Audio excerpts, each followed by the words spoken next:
Welcome to the debate.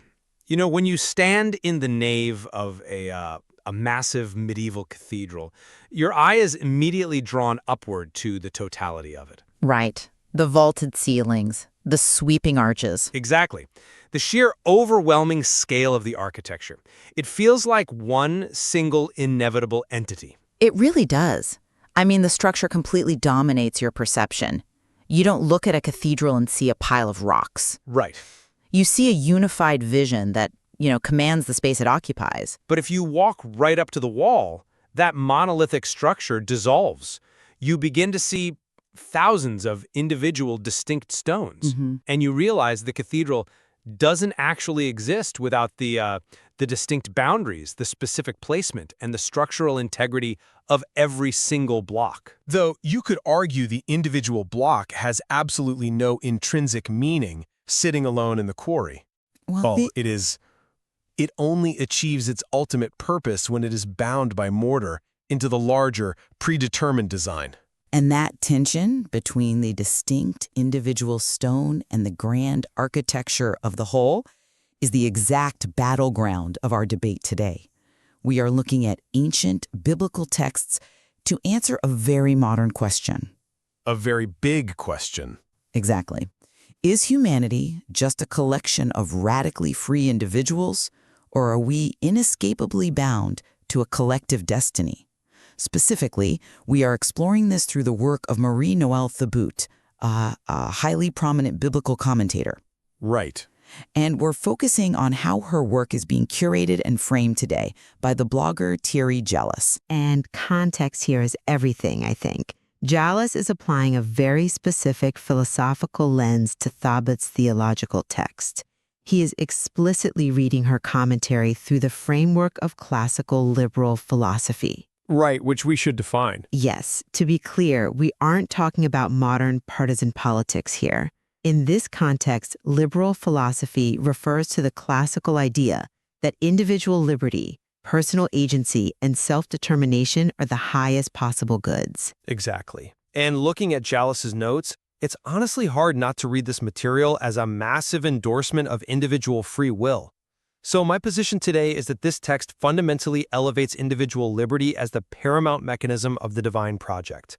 God's interaction with humanity is, at its core, a relationship built on radical freedom of choice. And my position is that while the text acknowledges individual choice, it primarily emphasizes a massive, inevitable collective solidarity. In Thibaut's theology, individual choices are ultimately and inescapably subsumed into a broader communal salvation and structural unity. The whole vastly supersedes the parts. Well, let's unpack the liberal reading first, because Jallas makes his editorial intent unmissable. I mean, he goes so far as to highlight passages concerning liberty in bright red text on his blog. He does like his red text. He really does. But I want to emphasize that this isn't just an editorial overlay, right?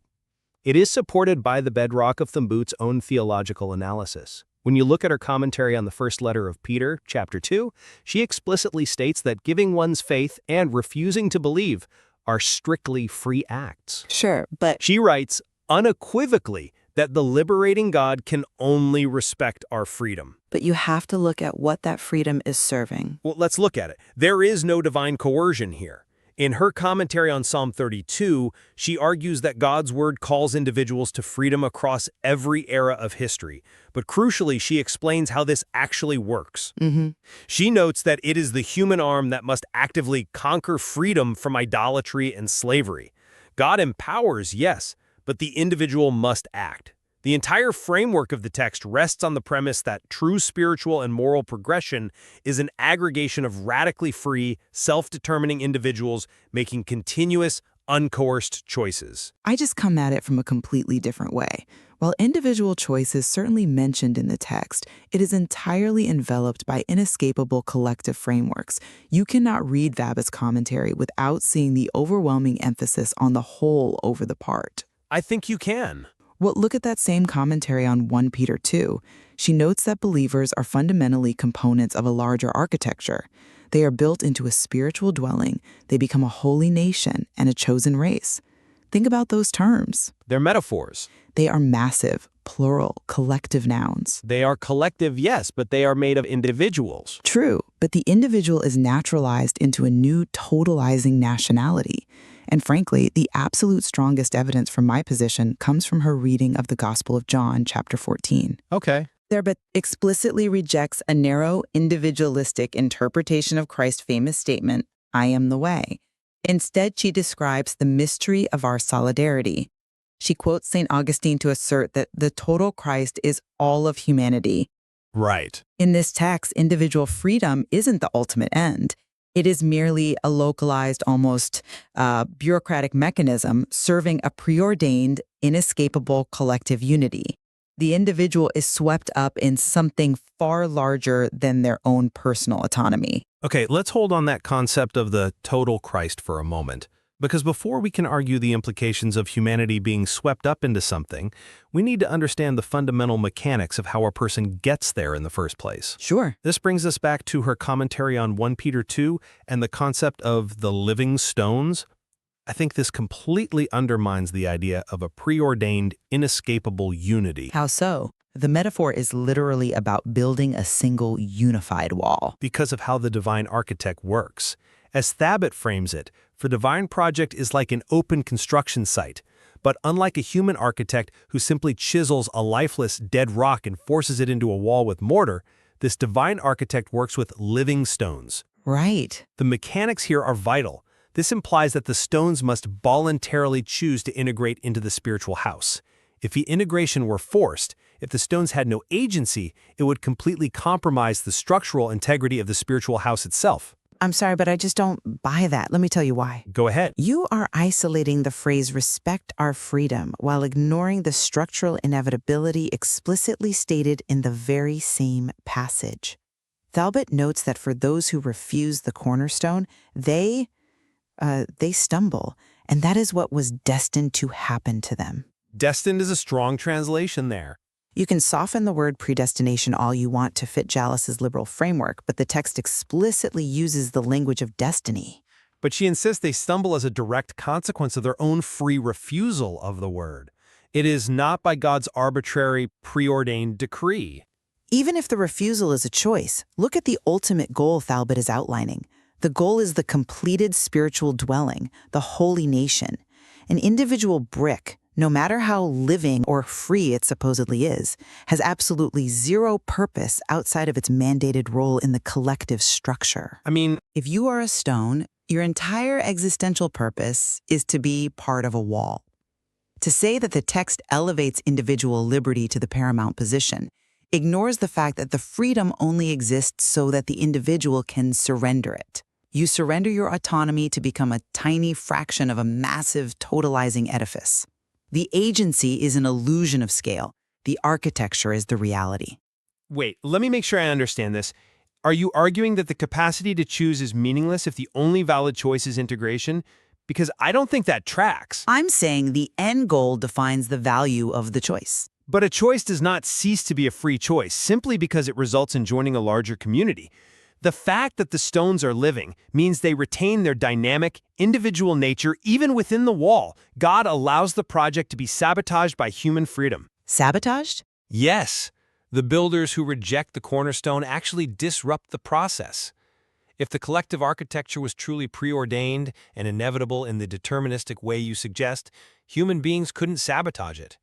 But the text shows they can, and they do. They can delay it, perhaps, but the text makes it clear that the cornerstone is laid regardless.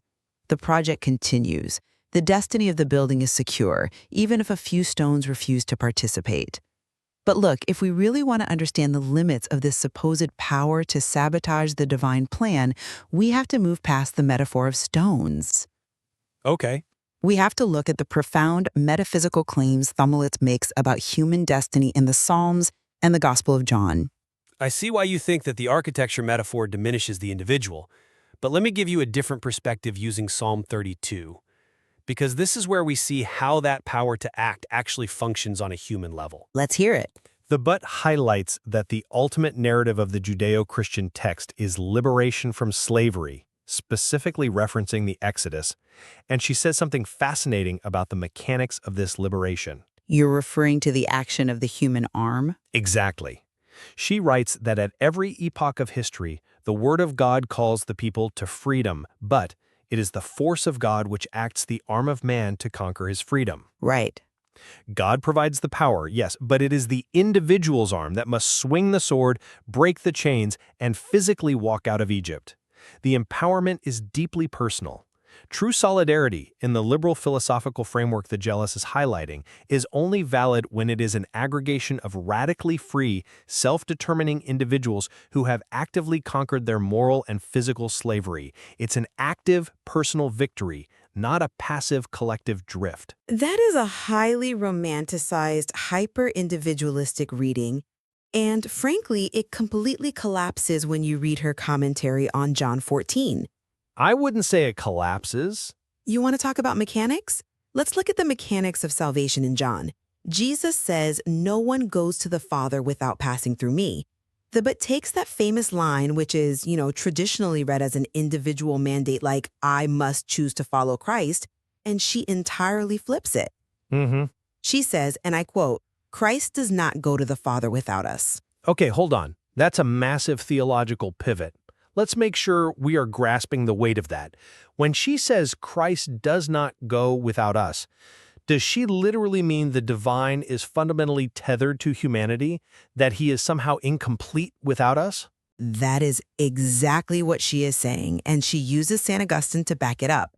Augustine asserts that the total Christ is all of humanity. It's an inseparable unit. Think of it like cells in a human body. Cells? A single white blood cell might behave dynamically, moving around as if it's acting freely. It has a function, but its entire existence, its biological mandate, is dictated by the absolute necessity to keep the larger host alive. The cell has no meaning outside the body. But cells don't have consciousness. They don't have moral agency. The metaphor holds because Thabit explicitly likens this collective reality to the pangs of childbirth spanning all creation, quoting Paul's letter to the Romans. Childbirth is not a process that the individual cells of a baby can opt out of. Well, It is a massive, biologically inevitable, collective event. If Christ is intrinsically, unavoidably tied to all of humanity, if the destiny of the divine is literally bound to the whole human race in this total Christ, where is the individual's liberal freedom to truly opt out? They can still choose their actions within that reality. The individualistic liberal philosophy that Gellis tries to overlay onto this text with his red highlights is fundamentally at odds with the metaphysical reality the boot describes. The solidarity is inescapable. You are part of the total Christ, whether you view yourself as a rugged individualist or not. That's an interesting point, though I would frame it differently. The concept of the total Christ doesn't negate the individual. I'd argue it requires the individual to be fully actualized to work. Think about her commentary on the very next phrase. I am the way, the truth, and the life. Okay. The context here is that the disciples are individually terrified. They are asking for literal directions. Jesus doesn't just tell them to trust the collective tide of humanity. He appeals to their individual agency. You believe in God, believe also in me. And then he does something incredible. He promises to associate the disciples with his works, saying they will do even greater works. Which is a delegation of responsibility. It is a massive delegation of agency to the individual believer. They are not just swept up in a cosmic tide of childbirth. They are the active agents of liberation in the world. They are tasked with freeing humanity from physical and moral slavery. You cannot be a liberator if you are merely an automaton in a preordained collective. The very mandate to go out and liberate others proves the existence and the necessity of individual autonomy. Yes, they are agents of liberation. But for what purpose? They aren't liberating people so everyone can go off and be isolated, independent actors. They are liberating people to build the collective. And actually, if we want to see how this tension plays out, not just in high-level theological metaphors about childbirth and stones, but in reality, we have a perfect test case right in the text. You're talking about Acts? Yes, we can look at how the early community actually governed this exact tension historically in the book of Acts, chapter 6. Ah, yes. The dispute over the widows. This is where theory meets administrative reality, and this is exactly where the liberal philosophy Jaulas is highlighting becomes historically concrete. We're looking at a crisis of growth in the very early Christian community. The Greek-speaking disciples start complaining because their widows are being neglected in the daily distribution of food compared to the Hebrew-speaking widows. And we have to remember, in the first century, the daily distribution of food wasn't just a charity program. Physical sustenance and spiritual unity were indistinguishable in this communal living arrangement. A failure in one was a failure in the other. Exactly. So the apostles realize they have a massive institutional problem on their hands. There is a systemic inequality happening. So what do? Do they tell the Greek speakers to just suffer in silence for the good of the collective? No. Unity from the top down? No. They innovate. They decide to appoint 7 new leaders to manage this, and crucially, as Thabit points out, all 7 of those men have Greek names. They specifically elevate representatives from the marginalized minority to solve the problem. I argue that this is a clear historical institutional defense of individual rights and equity. So you see it as a defense of minority rights. It proves that the early structure prioritized protecting the individual liberty and fair treatment of its most vulnerable members over maintaining a rigid adherence to the original collective leadership of the 12. When the system failed the individual, they changed the system. That's a compelling argument, but have you considered what the text actually states as the primary motivation of the apostles in that moment? Because I think you are reading a 21st century civil rights framework into a first century logistical crisis. I wouldn't say it's just a logistical crisis. They did not innovate primarily to champion individual rights or liberal equity. They explicitly innovated to save the collective from fracturing. But they did it by addressing the individual grievance. Let's look at the mechanics of why they did it. Tabbat notes that the apostles realized the community was growing so fast that their core unity was threatened. And what is the overarching objective that Tabbat explicitly links to this moment? She quotes St. John's Gospel, that they may be one. Right, unity. The appointment of the 7 Greek-speaking men was a brilliant bureaucratic firewall. Its purpose was to quarantine these administrative, logistical disputes over food so that the core leadership, the 12, could remain hyper-focused on the collective spiritual mandates of prayer and the service of the word. But you can't separate the means from the ends. By addressing the specific individual grievances of the Greek widows, they're establishing that the collective is only valid if it rests on a foundation of individual justice.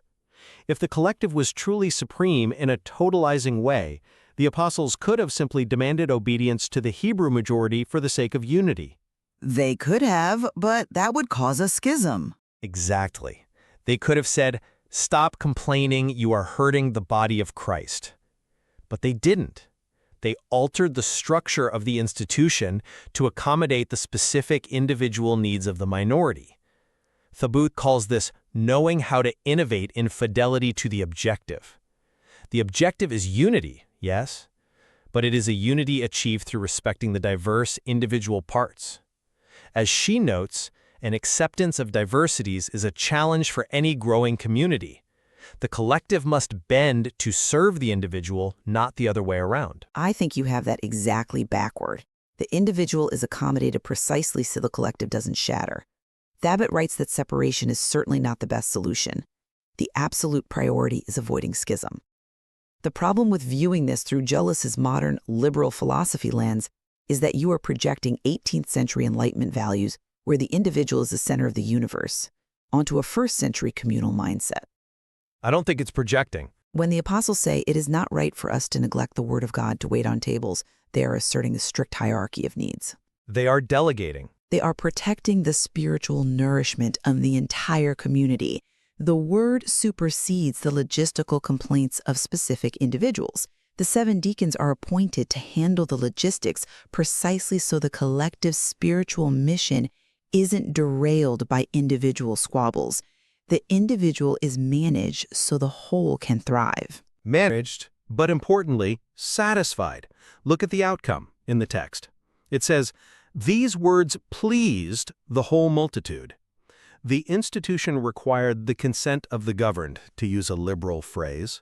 A very modern phrase. Sure, but they didn't just appoint the 7 men in secret. They called an assembly of all the disciples to make the decision. That is a radically democratic, individual-affirming process for the ancient world. It wasn't a decree handed down from a mountaintop by the 12. It was a communal agreement that respected the voices and the agency of the individuals present. Yes, it was an assembly. But notice the phrasing. A multitude acting as one body. It explicitly says it pleased the whole multitude, not pleased a majority of disparate individuals. Even when describing their satisfaction, the text constantly drives us back to the aggregate. The language of unity is escapable. Which brings us to the ultimate synthesis of this debate. As we look at the totality of Marie-Noël Thaubat's commentary, curated through Jallis's liberal lens, my summary is this. The material consistently and undeniably elevates human freedom. Okay. From the insistence that giving faith and refusing the word are entirely free acts, to the imagery of God empowering the individual's arm to swing the sword and conquer slavery, to the early church altering its very institutions to protect minority rights, God is portrayed fundamentally as a liberator. The divine respects human choice to the utmost degree. The community, the holy nation, is only beautiful and only valid because it is a voluntary, active conquest of individual freedom against the forces of slavery and idolatry. Without radical individual agency, the entire theological project described here collapses into forced servitude, which Thaubat explicitly rejects at every turn. And my summary is that while the text certainly acknowledges choice as a localized mechanism, its ultimate theological vision is undeniably and overwhelmingly collective. The language deployed throughout the commentary, a total Christ that encompasses all humanity, a single spiritual dwelling, an inescapable solidarity likened to the biological inevitability of childbirth, demonstrates that individual destiny is inextricably bound to and defined by the whole. Right. The individual has choices, yes, but those choices are entirely framed and directed toward a preordained communal unity. To read this text primarily as a manifesto for individualistic liberal freedom is to mistake the mortar for the cathedral. Human solidarity is the inescapable reality of this theology. It is genuinely fascinating how the same text can support such divergent readings. We both acknowledge the profound complexity of reading ancient theological texts through modern philosophical lenses, like Jallis's liberalism. It acts as a prism, refracting the light in different ways depending on where you stand and what you are looking for. Absolutely.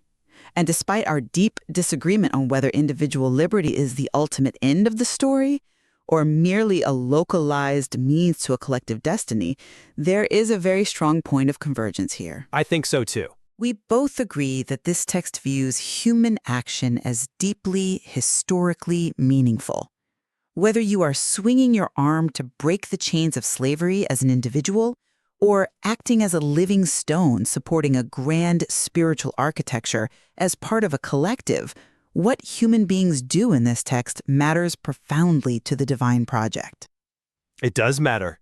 We are not passive observers in this theology, and it seems we have reached the end of our time without resolving the tension, which is exactly as it should be.